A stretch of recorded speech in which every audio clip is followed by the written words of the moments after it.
We're on a mission from God. Wendy? So I got that going for me. Darling? Looks like I picked the wrong week to quit sniffing glue. Light of my life. We enjoy your films. I am a human being. I thought they smelled bad on the outside.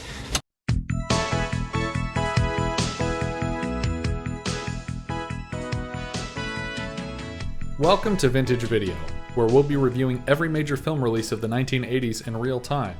And by real time, I mean as they turn 40. I'm Patrick O'Reilly. I'm Jesse Bayless. And I'm Richard Wells. And today marks the 40th anniversary of the release of Fatso on February 1st, 1980. It was written and directed by Anne Bancroft and released by 20th Century Fox. This is Anne Bancroft's first and only writing and directing. It was originally developed as a short film. Apparently, Anne Bancroft was a student at AFI and was a part of their directing workshop. And so it was going to be a short, but she wrote the whole script to do it as a feature. Did she write the short? She wrote the short, but ended up writing a full-length thing out of it. Did she make a short? I don't think they ever produced a short, no. At the time of filming, Bancroft was one of 10 working female directors in the U.S. The DP on this film was also the first female DP to work on a theatrically released studio film. And it was the first film produced by Mel Brooks' company, Brooks Films, which obviously she was married to Mel Brooks at the time. There's also the regulars of Mel Brooks. Yeah, there's a few people. Film. This is the first producer credit for Stuart Cornfeld, who comes back to produce another Brooks film in 1980, The Elephant Man. Saul Samatino, the film's prop master, prepared all the food that was made on set. He collected authentic Italian recipes from the families of the entire cast. And that was how they decided what they were going to be eating. That's an interesting tidbit. Yeah. It did make me want to eat the food. It did. Some of it looked I could pretty vouch good. for that. I was like, I want a big hunk of lasagna. Especially when he's in that cake shop. That was when I was like, I want to eat some of these right now. I feel like her hand as a female director is evident in the very first shot, which is of a baby breastfeeding, which I feel like at the time probably wasn't something that you saw very often in film. Yeah. Happening like head on in center of frame. Yeah, totally. The only thing I don't like about that moment, like I'm okay with that they included it, but I don't like the implication that breastfeeding is bad. Breastfeeding is bad, or you're spoiling your child. I mean, the idea of like the montage of shots that they go into is like all these shots of him as a boy, like using food as like a comfort, right, and stuff like that. So like, but the breastfeeding one is out of place. Yes, comforting your child, but it's necessary to life. So I don't think we should sure associate it with like bad habits. I think it's like medically proven to be impossible to over breastfeed your child as long as like that's what they're having exclusively. Yeah. I did like though in that montage when his brother Frankie pees all over his face and then they like just half-assedly wipe it off a little bit and then just jam a pastry in his mouth. Ew, it's still like dripping with hot piss. And then we go from this montage. We touch on it a little bit. His relationship with his cousin, Sal, Salvatore, who is like sneaking him food in church when they were kids, but now Sal's dead. So we're starting the movie at his funeral. And at this point, I get like the whole opening credit montage, and I see the humor in this is that he keeps gaining weight and being fed food. Right. But then we spend so much time on this grieving mother at the casket. Yeah. For so long. And there's not any comedy to this scene. No, it's just people sobbing and just dripping with tears. And once the mother is done going crazy and losing it, the sister starts to, another cousin. Dom's sister starts to go crazy. And none of it, like, I can't tell if they were aiming for, like, oh, we're going to be so over the top that it's going to be funny, but it's just sad. Yeah, well, it's not over the top. I think this movie is just supposed to be, I don't know if they were going for this, but it's just a string of like Italian stereotypes. Yeah. Like excessive mourning and and the eating and stuff like that. I'm like, it's just. But all the screaming and crying is so like loud and abrasive for this whole funeral that it's just like none of it is played to comedic effect. It's all just like, ugh, this is uncomfortable. I don't want to be here. The first line that I laughed at was when Dom was talking. It's weird to say Dom because it's both for Dom DeLuise and for Dominick. Yeah, he's playing himself. When he's talking about Salvatore, he's like, he was like a mother to me. Yeah, I also feel like they were I don't trying know that was really a joke because they say that his mom's dead, so it's Right. like he But he And this he guy was gave him like a food all mother the to time. him. but he could have said brother. He could have said so many other things, but Yeah. like, But like, he makes the point though that That it his- wasn't just a brotherly relationship, that he was constantly feeding him and bringing him and that's food. what his mom did, was constantly Yeah. feed him, and Yeah. he blames his mom for constantly feeding him, and that's what Sal was also doing. And he also I felt like they were trying to be funny when he said, "Oh, you know, he always had something to eat with him." And she's like, "He always did." And he's like, "He always did. He always did. He always did." But they only do it like twice back and forth. And I was like, if they'd have kept that going, I might have thought it was a joke. But Yeah. otherwise, it just feels like the way that conversation might have actually gone. and to me, that is what this whole movie is: a missed opportunity for something funny to happen. Yeah. Yeah. And The so many fir- times I yeah. was just like, I could have written a joke right now to make this just a little bit funnier. Yeah. Did you notice the in the funeral scene there was The outdoor part or the interior? both. There was a floral clock. Yeah. Like I didn't see that. Like there was, yeah. So it was Really? like it was a flower. Sorry, it was gigantic. It was huge. It was this huge flower arrangement that looked like the face of a clock, and it had a particular time on it. And I tried Googling this. I don't know if this is some sort of Italian like funeral tradition or something like this, but like I don't understand why there's a clock with a time on it. Like, is this the time of death? Like, why is there a clock of flowers at a funeral? I honestly didn't notice it. I think I was just too distracted by the performances, but I don't know what that would be about. I assumed time of death, but why would you want to create a Like giant... commemorate that. Yeah, commemorate that in flowers. I don't know. I mean, maybe every culture has their own funeral traditions, but like this was one I had never seen before. The first shot that I feel like had a blatant joke in it was the exterior. Yeah. Which is a pretty high up, like... Yeah, it's got a crane shot Yeah, down it's a of crane the shot casket. overhead, and the casket looks like... It's huge. So like a normal casket would be like Ben-Hur's aspect ratio. Mm-hmm. Like a 2.76 situation. But this is just straight up 4.3, like It's a television square. It's standard depth. enormous. And the hole in the ground is a regular hole, and there's one like I'm pretty sure it's an 80-yard line where someone just says, "Goddamn box is too big for the hole." Well, they have it like tilted at an angle, like Yeah, off so the that side of the hole. to Like, accentuate it's just how not, it will it's not just fit. not gonna fit. Well, and when the procession's driving, they have it being pulled on like the back of a trailer rather than inside the hearse. It's because there's It no wouldn't hearse that's fit, going to yeah. hold it. It's like Freddie LaFart from Last Action Hero. That was his name, right? Freddie LaFart? Or something LaFart. Yeah, it was something like that. It was like he's gonna. The triggering was pulling his finger. Yeah. Leo LaFart is gonna pass gas one more time. And that was going to set off the gas bomb inside of him at the fake La Brea tar pits. You know what we're talking about. Yeah. We cut right from the funeral to he's making breakfast for his brother Frankie in his apartment. He keeps trying to give him bread. Yeah, I don't like bread. I like you like bread. I don't like bread. There's a weird part though when Frankie leaves and I didn't know if you saw this too. I don't know if it's just the YouTube video or if it's the film print. Yeah, it Dom starts eating, but then it loops him back and forth like 2 or 3 times. Oh yeah, it rocks the shot because they didn't have enough footage honestly, to cover it. There's a few times in this movie that I think they were just stretching for time.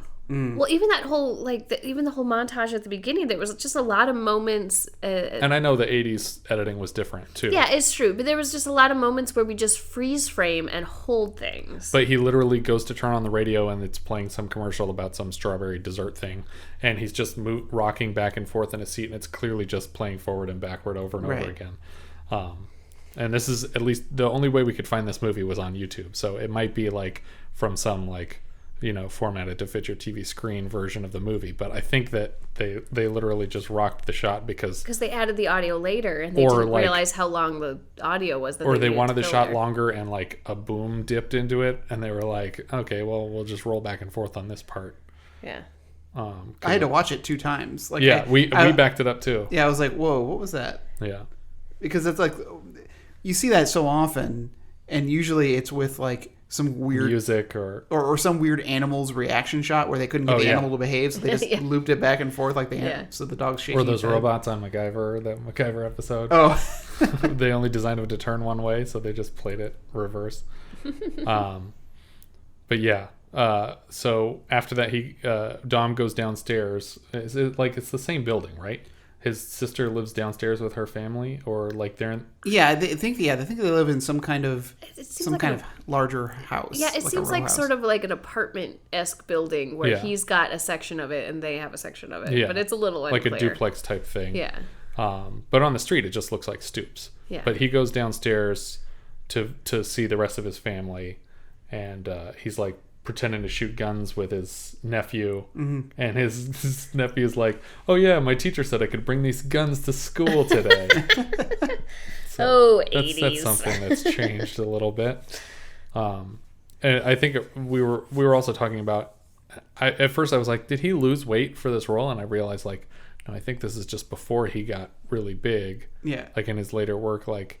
This is actually the thinnest I've seen Dom. Well, and it's a movie about him being an overeater. It's about him being fat, and it was like, he's actually pretty thin in this film. Yeah. And in fact, he's, by far the thinnest of all the people who are called fat in this movie. Oh, yes, absolutely. Yeah. Then he leaves their house and walks down the street to the shop that he runs. It's I guess I would call it a stationery store, but I guess it's purely just like cards and gift wrappings and things like that. But he does see Lydia on the way there. So he's walking from his sister's house to... Such an awkward moment. Yeah. He goes to like get some street meat from a vendor, and he's holding this hot dog up to his mouth, and then he notices Lydia, this girl, and she's just cleaning a circle in the middle of her storefront window. So the whole rest of it is like all fogged up, but there's just a circle where her head is, which I think is supposed to look like she's like haloed in like this majestic light. But he's just staring at her for a while, and then he decides he's going to eat his hot dog anyway, and then he goes to work. Yeah, well, okay, but that wasn't what that moment really was. It was, I'm going to eat it. I'm not going to eat it. I'm going to eat it. I'm not going to eat it. It's like he was embarrassed. Yeah. Well, yeah, it's like he's embarrassed, but like literally they held on that moment for a very awkwardly long time, and it never really But this wasn't rewinding and playing. But it never really had a funny payoff. Like, it was just like, they held on it for the long time. I'm going to eat it. I'm going to eat it. And then he walked on. Yeah. But like, it didn't really read as funny. Yeah. So he gets into work, and there's a woman looking for a birthday card for her son. Yeah. Well, I like how passive aggressive she is. Yeah. It's like, oh, for a moment I thought it was you who died. Yeah, because they had a sign in the window that said "Death in the Family." So, like, the store wasn't open yet. Yeah. But now they're back from the funeral. He's ready to run the shop. And she's like, oh, I thought it was you. And he's like, no, it wasn't me. I'm fine. Figaro. And then she's like, oh, so is your sister then? And it's like, no, it wasn't my sister either. It was my cousin that died. But it's okay. The store's open, and I'll help you find a card. And she just wants a birthday card for her son. And he keeps, like... accidentally reading these super sad, like, I miss you so much, son, I wish you were here with me now, like, that are clearly like sorry for your loss cards. Well, I think it's interesting that she presumes, and I guess he does know what all the cards in his store say. Like, he's like, oh, I know, there's one over here that's about, sons that are far away. Right. Well, and the woman here playing the character's name is Mrs. Goodman, but this is Estelle Reiner, who is the wife of Carl Reiner, mother of Rob Reiner. And good friend of Mel Brooks. Right, good friend of Mel Brooks, and also sense. has the famous line in When Harry Met Sally. I'll have what she's having. Well, I think this is like a funny moment in the store that, well, I mean, it's not really funny. It's actually quite cruel, because she's basically goes on to tell him that, oh, your cousin was too fat. You know, while he's sitting there like sobbing, it's like, oh, he's fat. Like that. Well, she does say, like, I'm sorry to say it, but I think he was too fat. Or like, she does preface it with, like, a semi-apology. You can't just say, I'm sorry, and then say terrible things. She's like, you know what happened? I think he was too fat. And he's like, yeah, I think you're right. But she also will say that you can't be afraid of the word fat. Right. Yeah. That is her whole spiel. She's trying to pitch him on this. It's like a Chubby Checkers. combination Like- of Weight Watchers and Alcoholics Anonymous called Chubby Checkers. Like, oh, you're grieving. Let me try to sell you on this, this. I did like, though, when she says, have you ever heard of Chubby Checkers? And he's like, the singer? She's like, the program. Yeah. And then this weird woman named Maluch comes in who has one eye and no teeth. No teeth. And she just comes in to take people's numbers to buy them lottery tickets. Mm-hmm. That's her whole character arc. Yeah. She does nothing else in this movie. Well, and that she might get her teeth then get her glasses fixed. Because she's like taking money off the top of people's lottery winnings or something. Yeah, but they seem glad to do it. Yeah. But they're like, oh, Maluch. And so she takes their money and leaves. She gets the numbers from Dom and from Antoinette. Then and Antoinette is played by Anne Bancroft. I don't know if we mentioned that. Yeah, his sister Antoinette is being played by the writer-director of the film, who is very mad at him because she thinks he's like still eating too much, and he keeps forgetting to go to the diet doctor that she wants to set him up with because she thinks that he's going to die too. But he tells her he's very much alive, and to prove it, he starts dancing and singing with her. And the song that he's singing is actually the score to the film. But then she starts dancing and making the weirdest sounds. She's crazy. And I actually she really think goes that, whole hog into this film. Yeah, I think some of her screams are getting repeated. Like it seems like there's like stuff that plays and then it plays again, which is, going along with the theme of there's so many parts of this movie that feel artificially extended. But yeah, so they're dancing around as he's just like vocalizing the theme song of the movie. And then suddenly he it gets short of breath and like almost passes out. And then he's like, okay, I'm serious. I'm going to go to that doctor now.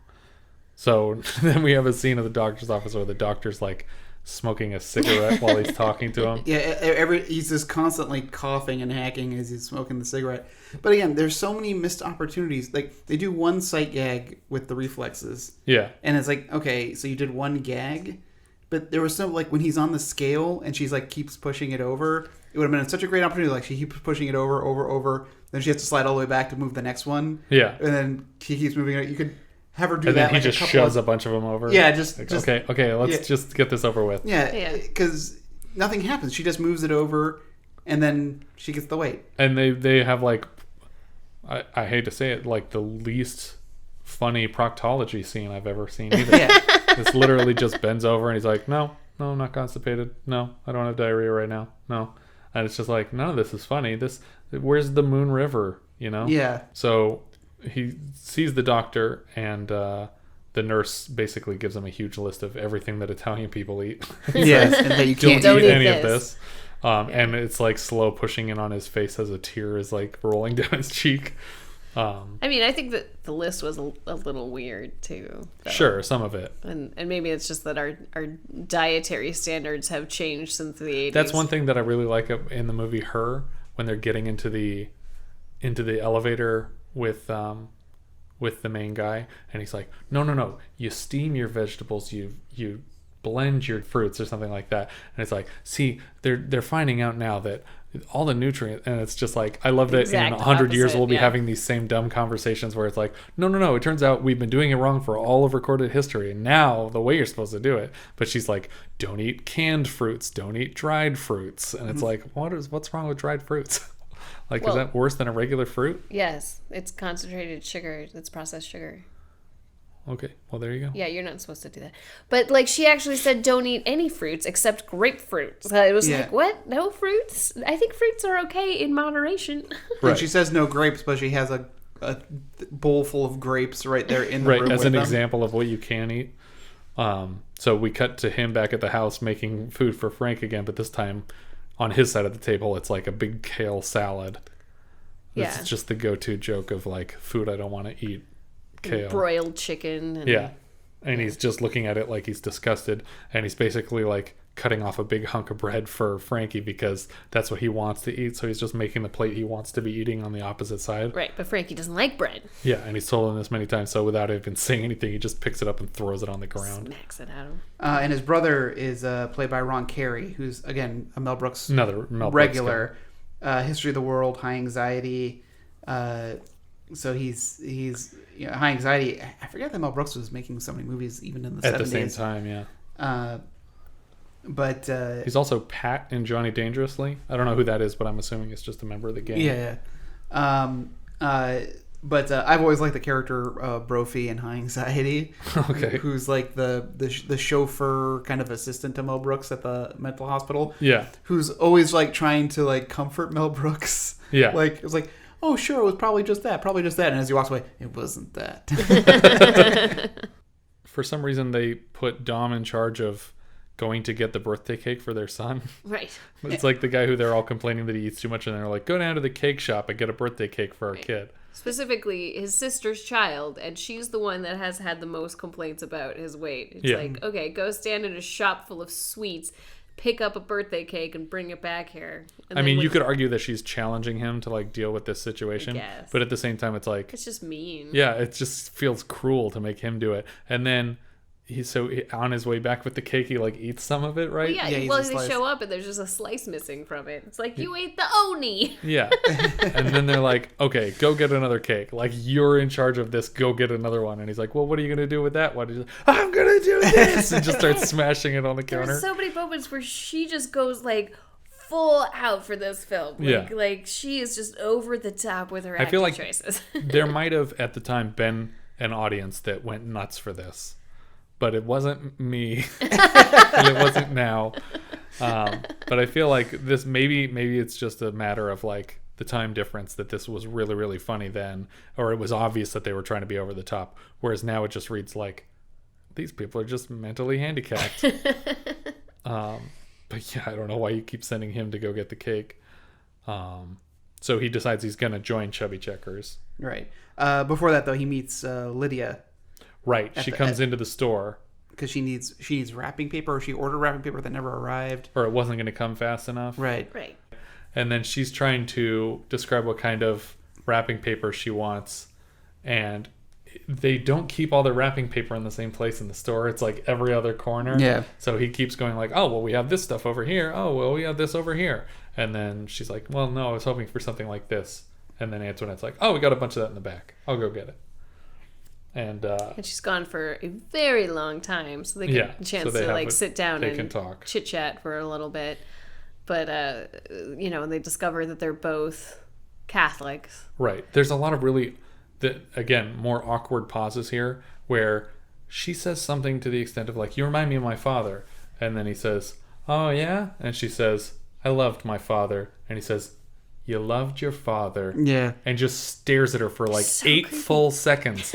And nobody says anything, and they're just smiling back and forth at each other. And I was like, cut this. This is ridiculous. But also, like, I don't even know what they're implying by that line. Like, does she have daddy issues? Well, it's a movie, so every female has daddy issues. Is he think this is a good thing, or does he think it's a bad thing? Like, judging from his initial reaction, I don't know. He thinks it's a good thing. He thinks it's a good thing. Yes. Okay. Like, oh, I'm like your father, and therefore you'll like me in a sexual way. Right. But then we kind of cut to...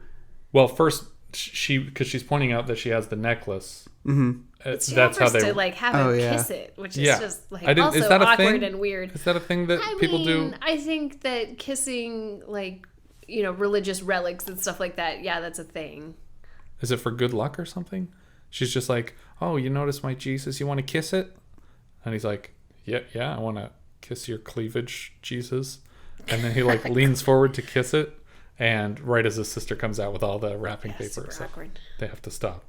But then we just cut immediately to him delivering the actual stuff to her store. Well, I thought it was weird that she came there because she needed stuff immediately because she ordered stuff and it wasn't going to get there in time. And like, I get it. It's not like Amazon, like you're not going to get stuff tomorrow. But he offered to bring stuff on Wednesday. I don't know what day of the week it currently is. Yeah. But like, presumably Wednesday is a couple days away. Yeah, because otherwise he would have said tomorrow. Right, exactly. So it's got to be a few days away. And it's like, didn't you order some? And do you really think you're going to need 10 rolls until your next order comes? Yeah. We should also mention that this Lydia character looks like she's wearing like a Harpo Marx wig the whole time. I just thought it was an interesting choice. Well, she reminded me of like a bleached blonde Bernadette Peters from The Jerk. Honestly, it reminded me more of like Estelle Getty. She's not like... I wouldn't call her like an extremely attractive woman. She's not conventionally attractive. No. And I think they did that to pair her with Dom. Oh, okay. Because if a man had directed this movie, it would have just been like a supermodel. And it that would was have like, worked out, right? you look like my father. Now. Yeah. You know, yeah, okay. But yeah, so he takes all the wrapping paper to her store on the Wednesday, and they realize they have all this other stuff in common. Too much other stuff. It's too many things. I thought, weird. Is she his sister? Yeah, I thought they were going that way at some point. Because she's like, wait a minute. Both of our parents are dead. We both have a little brother named Frankie. We're both, like, at least half Italian. Yeah. But yeah, no, it's just a weird coincidence. And she runs this little antique shop, and she knows the name of everything that's in there.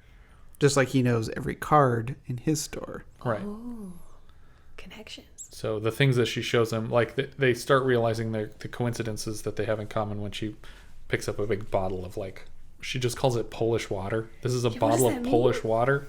But he's like, oh, you're Polish. I'm Italian. Like, we'll fit together like Polish and Italian people. But then the one thing that when they're realizing all these coincidences, she's holding a candle snuffer outer. I don't think that's the right term. Well, that's what she calls it. But yeah, and then it was really weird because when they're talking about it, and he says, "Oh yeah, what? So your mom's dead too, right?" And she says, "Yeah. What about you?" And he says, "Yeah." And then like 6 seconds later, he goes, "Dead." And then they just stand there and look at each other for a while until the scene's over again. Oh, the candle snuffer, as they're actually called, was invented in 1776. Like, I feel like that should be older than that. I would think so too, actually. If only we had some way of putting these candles out. Just gotta let them burn. There's no such invention. So then we are at the first official meeting for Dom for the Chubby Checkers. Right. And it's just a bunch of people yelling fat. Yeah, it's supposed to start with like I am fat or people acknowledging their own fatness, but it devolves into people just chanting the word fat to get comfortable with it. Yeah, some girl is crying in the background. She's like not ready to admit it or doesn't want to say the word. And Dom is like just barely getting into it, but there's people just shouting it like they're at an Italian funeral. Just excitedly shouting the word fat over and over again. The guy running the whole thing looks like Gene Shalit and Norm Peterson had a baby. Yeah. That's basically all we get from this meeting, right? Other than he gets a list of phone numbers to call if he has a phone. And he gets that guy who was leading the meeting's phone number. Right. He's that is him and his son. Yeah. Or his friend or assistant. or his Chubby Checkers. And so they lock up all the food at Dom's house. Yeah, instead of just getting rid of all their crappy food, they literally just put chains up to hold all the cabinets closed. And but Dom DeLuise has a moment of weakness in the night and pulls a gun on his brother. Yeah. This movie makes a hard left. Like, one moment, we have like another like funny bit. He's like just about to fall asleep and he turns on the TV to get like a little something entertaining, and it's just food commercial after food commercial after food commercial, and then suddenly he's just shouting at his brother with a gun to his head. Gun in his head. Yeah. And he chases him into the kitchen. He's like, "Give me the keys to the cabinets. Give me the keys." And he's like, "That's your nephew's gun. That's not real." And he's like, "All right, this is real." And he grabs this like 10-inch knife. Yeah. And he's just like, "Give me the keys now." And they look like he's literally that crazy that he's gonna kill him. And later in the scene, we find out he ate an entire pizza like 6 hours ago by himself. A large pizza 6 hours ago. And he's already hungry enough to murder his younger brother for the keys to his kitchen cabinet. And the scene goes on for a really long time. And the knife changes hands a couple times. It's not funny. Like, it's really kind of it's horrifying. Legitimately terrifying, especially when he's like breaks down like, "Oh my god, I'm so sorry," and then his brother puts the knife down and he picks it up again. Yeah. And it's like, oh my god, like, how can you believe him any of the future times in the scene that he stops? But see, I think what that scene needed was a few more of those, because then it becomes funny and absurd. Yeah. Right now, it's just scary. It just felt very real. Because when the brother gets it, he's like, "Oh yeah, now I got the knife." Like it's like he's like, "Oh, I'm your brother. I'm so sorry." And then they both start crying. Then he grabs the knife again, and you just think that needs to happen at least one more change. Yeah. Because then it's absurd and funny that they keep dropping the knife and apologetically hurting each other, only to draw the knife. No, again. you know what they say: comedy comes in twos. But yeah, so he decides, okay, we got to call your chubby checkers. And so he phones up the chubby checkers. He says, "I'm his little brother. You got to come down here. You got to help us." And they say, "Okay, go boil some water." Yeah, to and kill it's some like, time. "Okay, why am I going to boil water?" And he's like, "They said you got to drink hot water." And it's like, I don't think you should drink boiling water. But then he admits, like, yeah, I literally, after I left her store earlier today, I didn't have the guts to ask her out, so I ordered a large pizza and sat and ate it by myself. It's like, earlier today I did that, and then I just tried to murder you. Then when the chubby checkers get there, they all just get like, they sit in a circle with their watering mouths talking about... Well, they're trying to like console each other, and and for some reason to do that, they start talking about like all of their favorite foods. Right, but these are supposed to be like experts at weight loss that would know better than to have this conversation. Right, like isn't this guy like in charge of the group? Right. But also earlier when Mrs.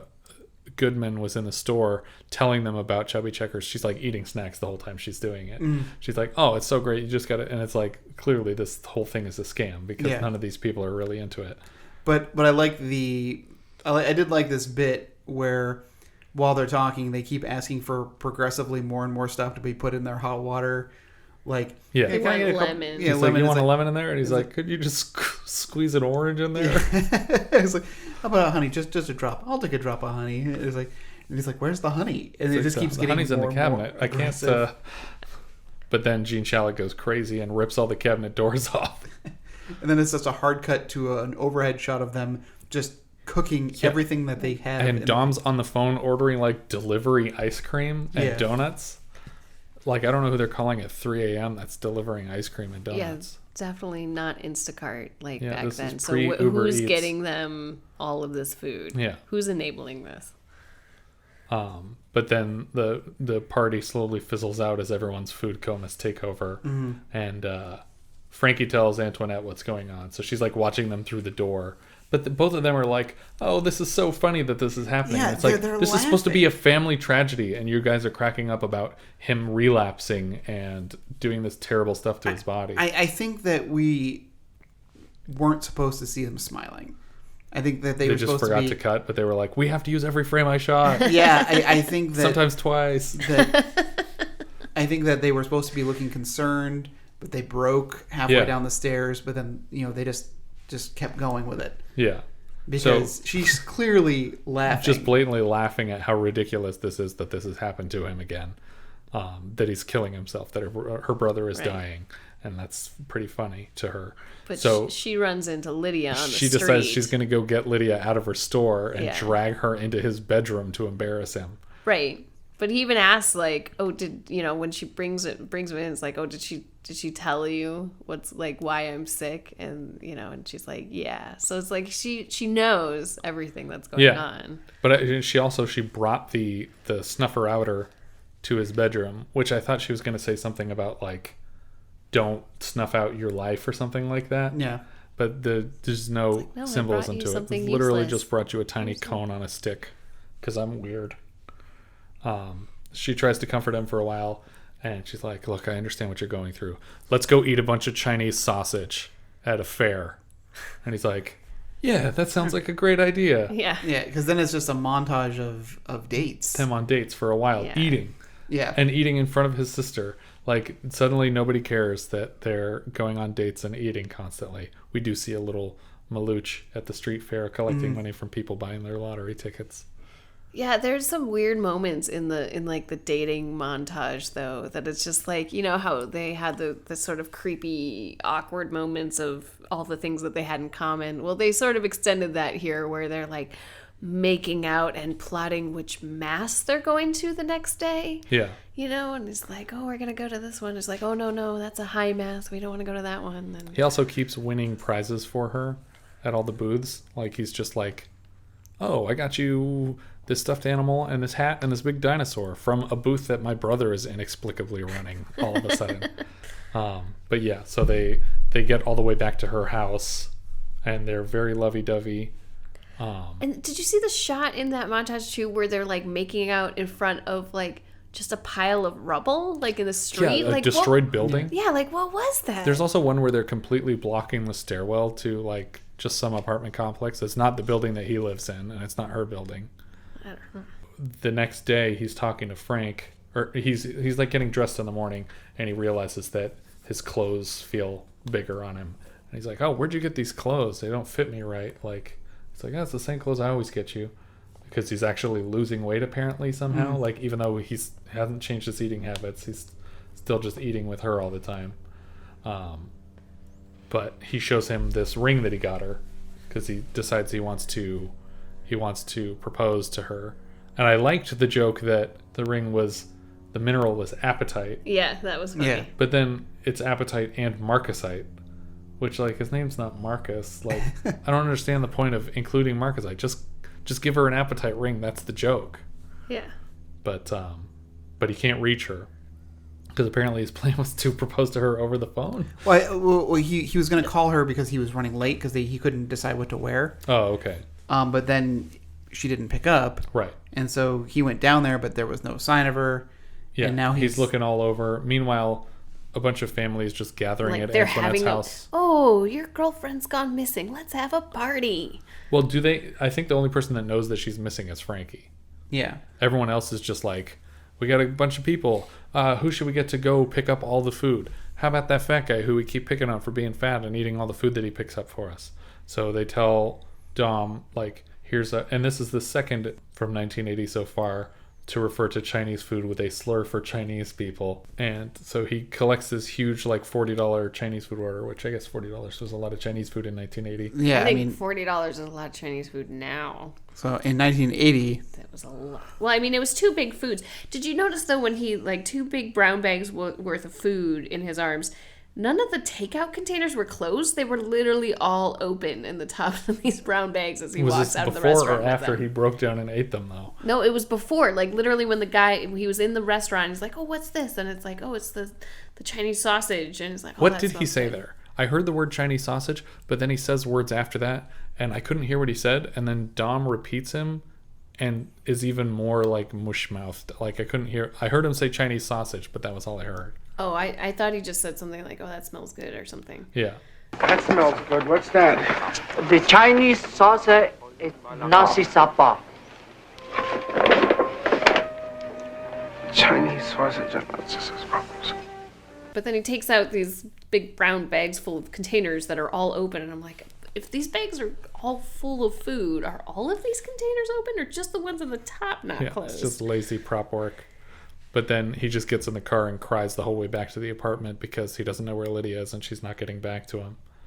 And he eats all the food and pulls over and like throws his bags in some alley to like hide the evidence. But it's like, no, you're showing back up at an apartment without 2 bags of food that you were supposed to bring in. Yeah, there's a lot of evidence here that's a problem. Also, he apparently walked in and just threw his keys down the hall to outside of their... He laid them down gently outside their door and then went upstairs. What was the point of that? To give the guy his car keys back. I don't think it was his car. Yeah, he borrowed a guy's car. Okay. Well, it just seemed weird to me that he like left them on the floor there. Well, and that was a kind of weird moment too, because they come out and I was like, oh, did he leave the car there and then like went to a bridge to like jump off it? No, he's just upstairs being sad in the dark. Yeah.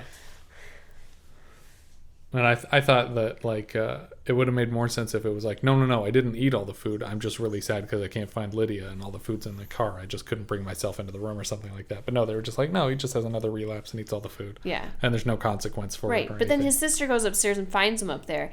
And then like in the dark up there, she starts hitting him with like a switch. Yeah. Like another moment where she goes like full bore, like just going to town and hitting him really hard with the switch. I'm like, this is a little excessive. And then the moral to this whole scene seems to be, guess what, guys? I'm fat and I eat a lot. And you guys just have to deal with it. Right, you have to accept me for that.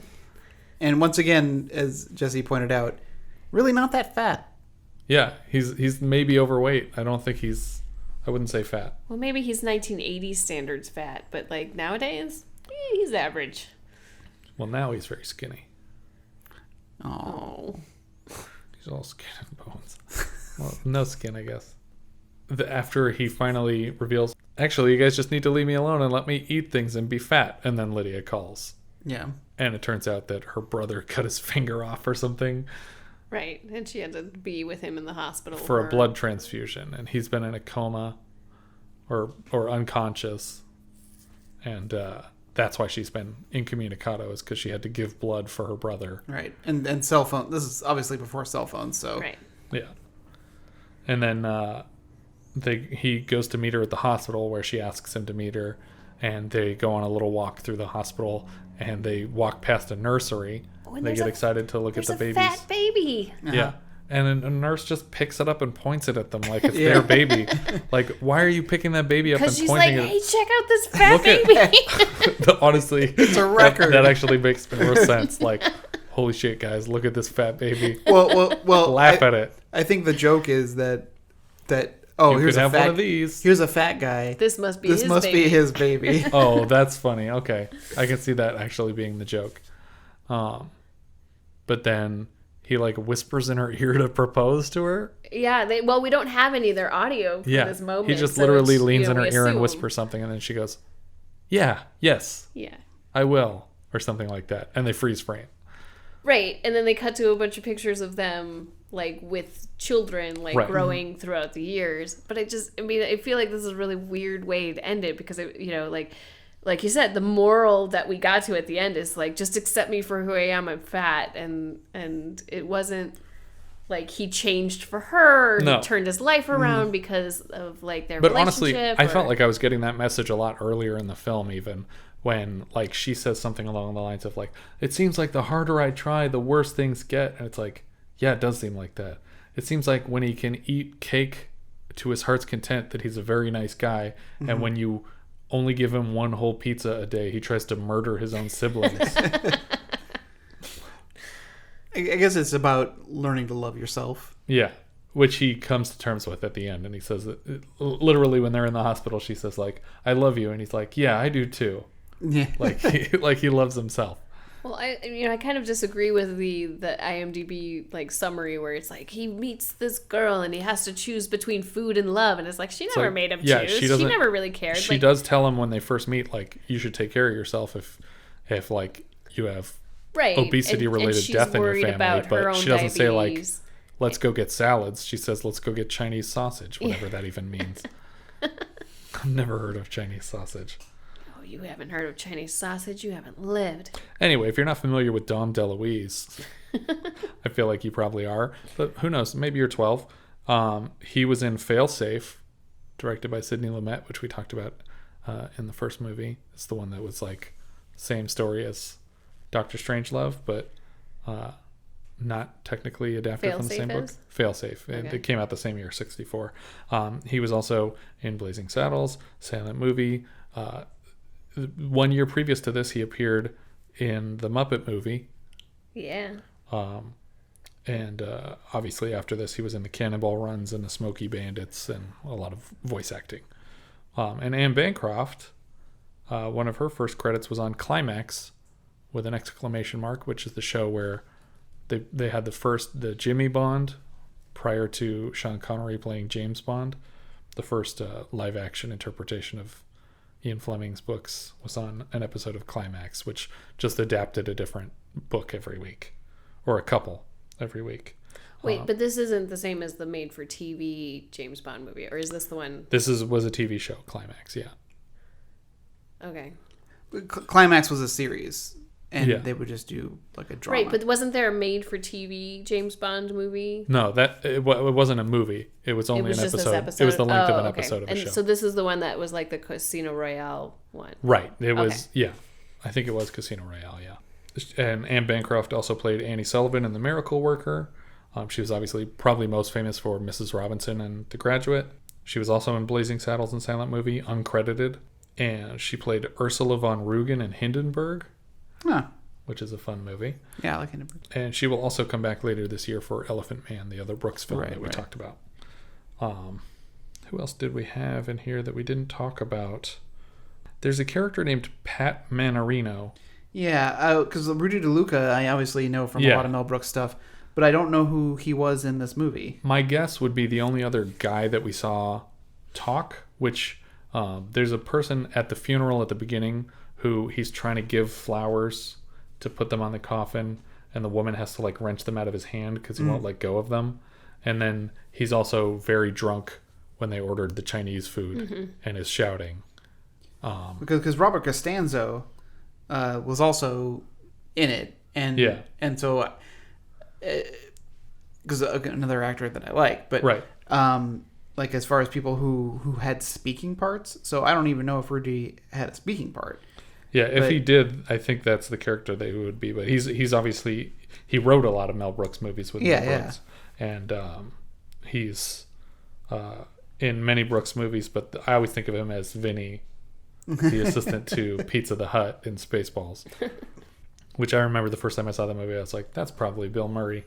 It wasn't. Yeah. Well, but it's funny because Dom DeLuise is doing the voice of Pizza the Hut along with Vinny. Dom DeLuise was also in Johnny Dangerously because he plays the Pope, I'm pretty sure. He literally like comes to town and blesses Johnny on his way to work one day. But yeah, I think that's about it for this one. It's not terribly funny now. I mean, in terms of like, is it worth watching? No, probably not. Thumbs down for me. Yeah, I mean, I love Dom DeLuise and I love Anne Bancroft, but I feel like this movie... I'm not going to tell people to go rent Delgo or anything. Yeah, I just feel like this movie was missing something. Yeah. And it was jokes. Well, I also think, like, story-wise, there wasn't anything that was really particularly special about the story either. Is there an example of Dom leading a movie and it being good? Because he works really, really well as a sidekick, but I can't think of something with him in the lead besides this. Maybe he's just not the right person to be the centerpiece. I can't. I mean, I'm looking at his credits, and there's a lot of credits, but I don't know everything that he's done on here, so I don't know how much of those where he was just a part of. All right. Well, why don't we go into the Letterboxd? Where does this go? I think it's definitely... I would rather watch this than Just Tell Me What You Want, but I'd rather watch just about anything than watch that movie again. So you're going to go To All a Good Night, this, Just Tell Me What You Want. Yeah, I think so. I think that's the way it goes. What do you think? Yeah, I guess it's the same for me. All right. I'm putting Fatso on the bottom. Really? Yeah. All right. Wow. Yeah. I think this is not for me, and it just feels like kind of a mess. I'm wondering if which of these two situations it was. Was it because Mel Brooks isn't on the producers list, right? Not even he's not as a writing credit or anything. And was wondering if this was Anne Bancroft wanted to do something on her own. I think it was a personal story for her. Right, but wouldn't you go, if you're trying to make a movie that's funny and your husband is a legendary comedy writer and director, even at this point, because he had written for Sid Caesar for a long time, wouldn't you say, hey, can you help me punch this script up? I don't think so. I don't think she would. I think that the point for her was to say, this is my movie that I did without his help. If people want to think of me as his wife, then that's their loss.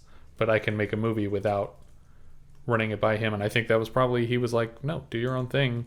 I'm not trying to take over any creative credit for this. But it also doesn't feel like they risked a lot of money on it. It looks like the whole thing, every exterior is a back lot. It looks like it's all the Fox lot, and even the interiors of the shop, I think, are all on the Fox back lot. So I really don't think it cost much of anything. It wasn't a huge risk for Brooks films. Probably had everybody doing them a favor to be. I mean, she was obviously not taking a big salary to. And maybe to do they this were shooting this and Elephant Man at the same time, or at least in pre-production on Elephant Man. Yeah.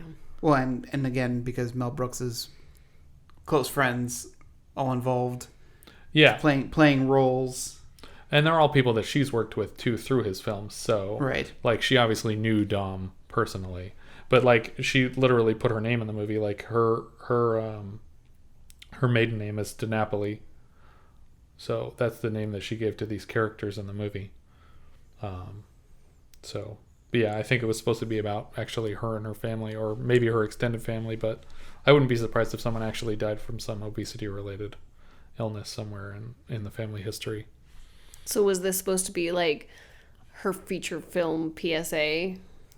Kind of. Because then I think it's got a weird message at the end, if that's really what it was. Like, it's not like, oh, I found this woman who meant so much to me that I changed my life. It was, no, just accept me for being fat and I'll do what I'm going to do. Because even in the pictures at the end, like, he was getting fat again. Yeah. Yeah, it's a weird moral based on the first 2/3 of the movie to just end it with, and then he got fat again and who cares? Mm-hmm.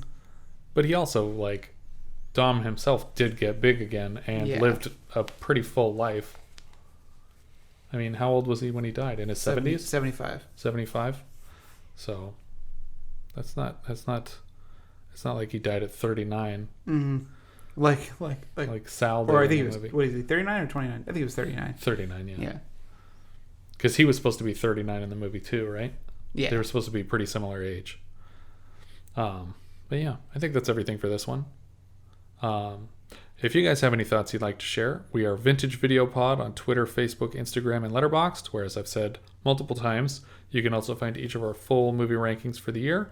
Please consider rating us on iTunes to help new people find the show, and if you find the time to leave us a review, we will thank you personally in an upcoming episode. If you're feeling especially generous, you can support the show through patreon.com/vintagevideopodcast. Thank you so much for listening, and I hope you'll join us next time when we'll be discussing My Brilliant Career. No, not My Brilliant Career. The movie My Brilliant Career. Which I think is this big, sweeping Australian drama starring Sam Neill. Oh, Sam Neill. Yeah, let me just double check it. Yep, Sam Neill. All right, I'm in. I knew you would be. And Judy Davis. Ooh, Judy Davis. Yeah, she's all right. She's got Judy Davis eyes. What? That's true. I've always thought that about her. A young independent woman who lives with her grandmother and aunt in the countryside rebels against being pressured into marriage and chooses to solely focus on having a career as a writer. Nevertheless, 2 suitors propose to her. We leave you now with the audio from the trailer for that film. Analysis Films proudly presents a brilliant new motion picture, My Brilliant Career. Jack Kroll of Newsweek says, Judy Davis is like a summer storm. Sam Neill is dashingly handsome. Kathleen Carroll, Daily News. My Brilliant Career blazes with life and vitality. Judy Davis is simply a jewel, says Cosmopolitan. A sparkling movie, a film of shining pleasure, NBC TV. This film is simply wonderful, ABC TV. A film of extraordinary appeal. You leave the film applauding her courage, strength, and hope. An exceptional work, Rex Reed. Stanley Kaufman exclaims, hurrah for them all. It's hard to imagine a film filled with more quiet integrity, intelligent passion, realistic drama, and genuine entertainment than Gillian Armstrong's My Brilliant Career, the Boston Globe. Exhilarating, says Mademoiselle. The San Francisco Herald-American calls it an exuberant and exalting movie. Brilliant, a delicious pillow fight far more erotic in its connotations than most R-rated movies manage to be. Newhouse Papers. A glorious romance, the New York Times. Judy Davis could not be more appealing as the high-spirited Sibylla. Her freckled face and cheerful impudence reminded me of another much-cherished actress, Katharine Hepburn. Daily News.